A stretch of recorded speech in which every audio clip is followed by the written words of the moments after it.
Assalamualaikum warahmatullahi wabarakatuh. Selamat pagi teman-teman semua. Pada pertemuan kali ini saya akan membahas materi fisika yaitu kuat medan listrik, materi kelas 12. Oke, kemarin saya sudah pernah membahas yaitu gaya kolom Gaya kolom itu nanti ada hubungannya dengan kuat medan listrik. Nah, medan listrik atau medan itu sendiri itu apa ya? Medan itu merupakan daerah di sekitar benda yang bermuatan listrik. Medan listrik ini medan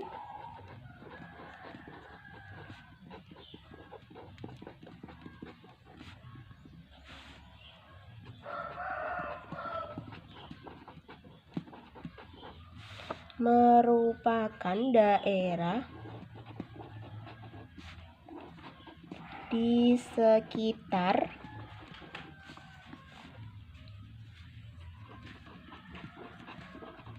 benda bermuatan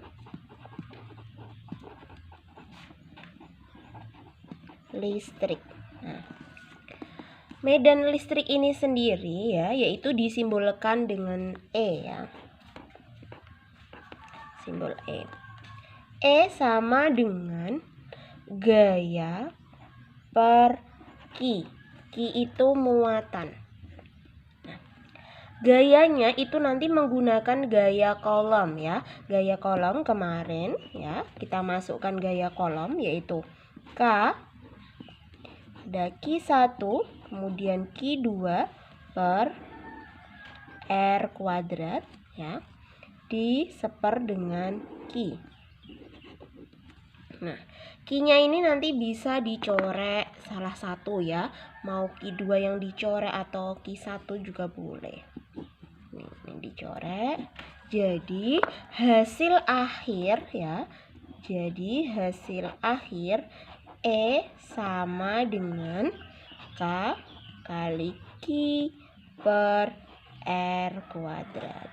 Gitu. Ini hasil dari kuat medan listrik.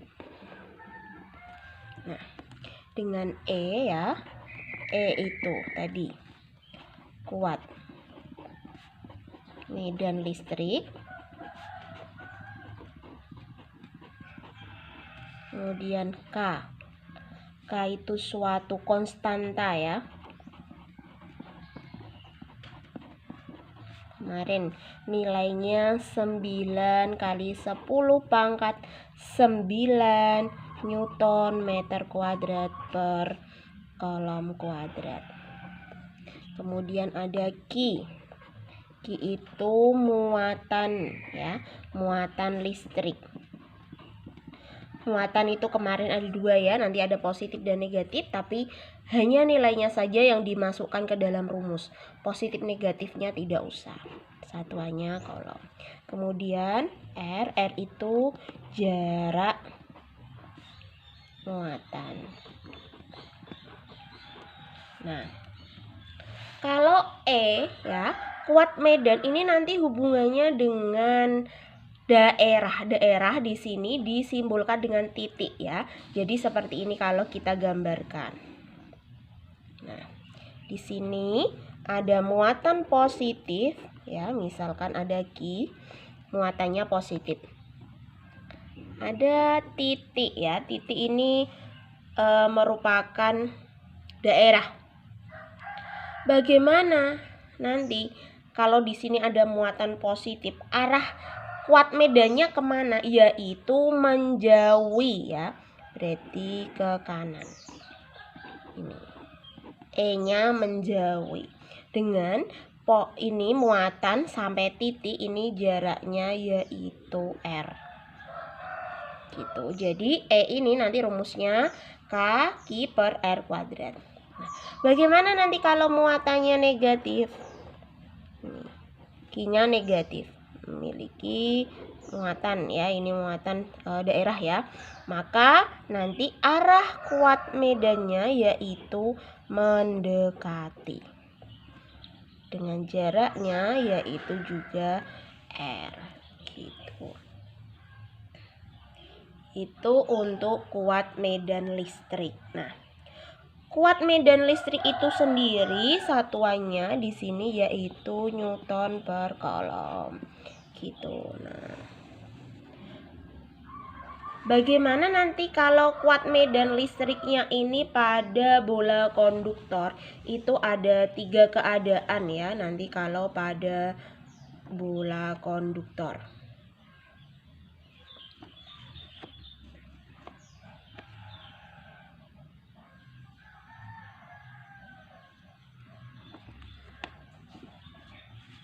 Kuat medan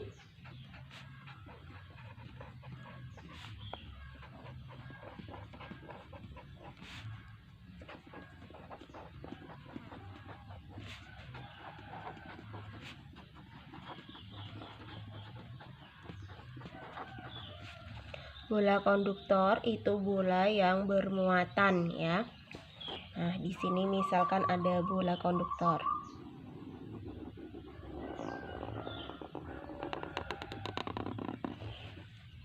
Bola konduktor ini memiliki jari-jari ya. Ini jari-jarinya R. Saya tarik garis ke sini. Nah, misalkan di sini saya kasih A. Di permukaan saya kasih B. Di luar saya kasih C. Ya. Berarti posisi A itu di mananya bola ya, titik A. Titik A di mananya bola di dalam.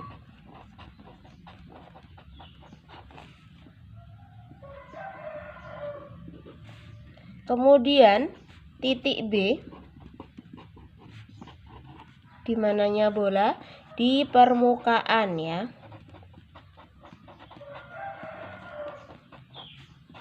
Kemudian titik C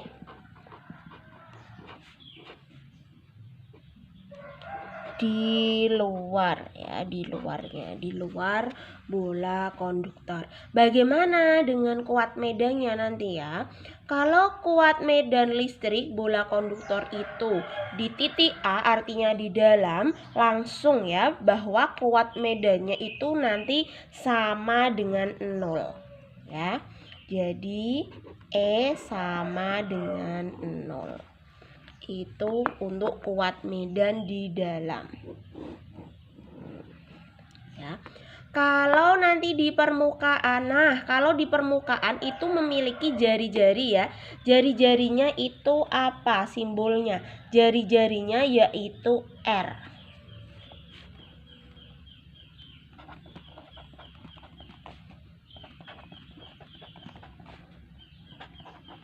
Jadi rumusnya E sama dengan K/I per R kuadrat gitu. R-nya pakai R besar ya.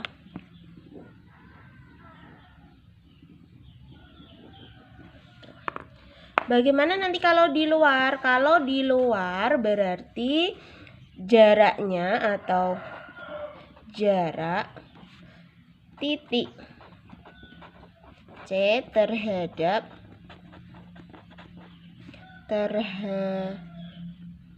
pusat. Apa berarti jaraknya? Yaitu jaraknya misalkan kita simbolkan di sini ya, jaraknya semuanya itu R kecil. Jadi rumus dari kuat medannya sama dengan K/I per R kecil dikuadratkan gitu ya. Ingat ya, kalau nanti di dalam bola titiknya itu berarti kuat medannya berapa? 0 ya. Kalau di B ini artinya di permukaan, berarti menggunakan rumus E sama dengan kaki per R kuadrat, dengan R-nya itu jari-jari lingkaran karena di permukaan ya. Kalau di titik C, jadi kan di luar, berarti nanti kalian hitung jarak titik C terhadap pusat itu sama dengan apa? Dari pusat sampai C itu R, jadi nanti menggunakan R kuadrat, R kecil kuadrat gitu. Itu untuk kuat medan listrik. Nah, bagaimana nanti kalau kuat medan listriknya itu berhubungan dengan muatan-muatan yang segaris ya? Kalau muatan-muatannya segaris, nah, saya tuliskan di sini.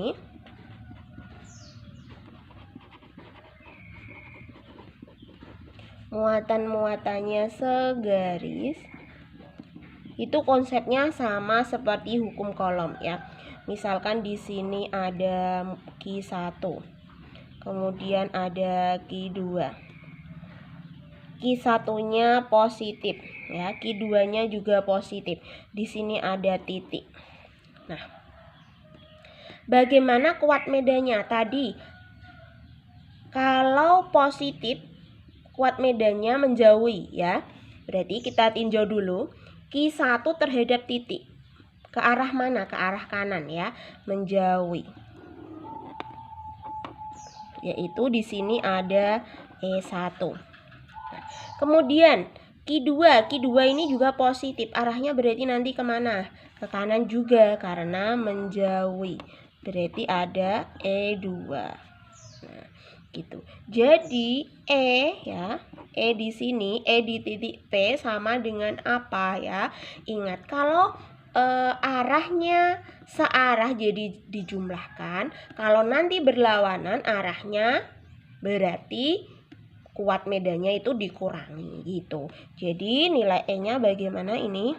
E sama dengan E1 ditambah dengan E2 gitu. Dengan nanti E1-nya dicari ya. E1 sama dengan apa ya? K Q1 per R1 kuadrat. Kalau E2-nya sama dengan K Q2 per R2 kuadrat, baru dimasukkan ke sini. Gitu. Ini untuk muatan-muatan yang segaris. Ini namanya segaris ya. Nah, kalau nanti titiknya itu di tengah posisinya ya. Kalau titiknya di tengah posisinya, contohnya misalkan seperti ini. Di sini ada muatan positif Q. Nah, kemudian di sini juga ada muatan positif, ini Q1, ini Q2. Di tengah ada titik. Apa yang terjadi? Nah, kalian lihat. E di sini, E di titik itu berapa ya? Nah, positif terhadap titik, Q1 terhadap titik kemana? Menjauhi ya, ke kanan. Menjauhi. Berarti di sini ada E1. Kemudian titik terhadap positif Q2 kemana? Ke kiri. Menjauhi juga ke kiri. Di sini ada E2. Jadi nilai E semuanya nanti E sama dengan yang besar dikurangi yang kecil. Kalau misalkan yang besar itu E2, jadi E2 min E1. Atau ya, E sama dengan E1 min E2 karena arahnya ini berlawanan ya. Gitu. Kalau berlawanan dikurangi, kalau searah dijumlahkan. Gitu ya. Selanjutnya, bagaimana kalau muat-muatannya itu tak segaris ya? Jika muatan tidak segaris.